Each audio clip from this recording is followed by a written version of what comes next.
Hey everyone, so today we have some weed problems, and we have some dandelions, a lot of dandelions over here. There's some poa, more dandelions, random broadleaf. So there. So what we're going to do, well, what the owner of the property is going to do, is spray with some solution. So ignore the lack of PPE, but in the mixture we have what I call the spring mix. It's 2,4-D with some prodiamine. That's going to take care of a lot of these broadleaf weeds. 2,4-D is pretty much a kill-all for a lot of the major weeds. Some of them won't die, but majority of these will, and the ones that don't, we'll take other measures later. But as you can see, there's a fan tip on there. We're just going to do a blanket app because there really isn't an area that doesn't have just at least a little bit of weeds. What this will not do, however, though, is get rid of the POA. We'll have to put some tenacity on there, or technically the summertime will probably just kill a lot of that anyway. So what he's going to do is we're going to blanket this.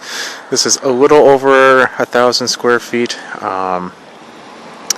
So we have we mixed up 2 gallons, but there'll be some left over for probably my yard and some other people's yards. So in a couple weeks we're going to take a look at this, but after this, next step is going to be some fertilizer, because this will cause a little bit of a damage, and we want to make sure there isn't. As you can tell, it's sunny outside, so make sure it's sunny but not too hot. It's only like 60 degrees right now. This is the time when weeds are starting to come out. The reason why we're putting prodiamine down is a lot of these weeds, a lot of crabgrass and a lot of other weeds, we want to prevent before they even start. A good way to show or to figure out what time is when the soil temperature reaches about 55 degrees, which it has. Another good way is, I'll show you like a bush. I forget what it's called at the moment, but once it starts flowering, it's a good time to put down some prodiamine. Prodiamine does have a yearly maximum, though, so make sure to follow the label instruction. We're doing about half of what the yearly maximum is. We just want to have a good coverage and good result. We don't want to go max out or anything. Okay, so he's just going to finish that, and in a couple weeks we'll come back and take a look at the result. One thing you do want to make sure to be aware of and avoid is overspray, so make sure you don't get anything on other plants that you don't want to die. So definitely keep that in mind.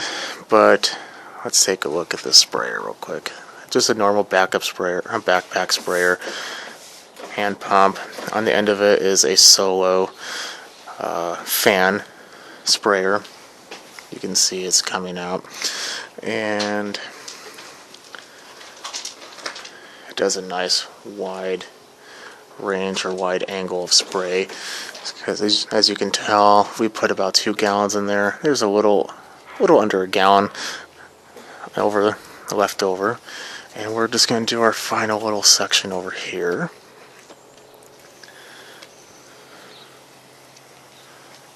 This part's a lot easier.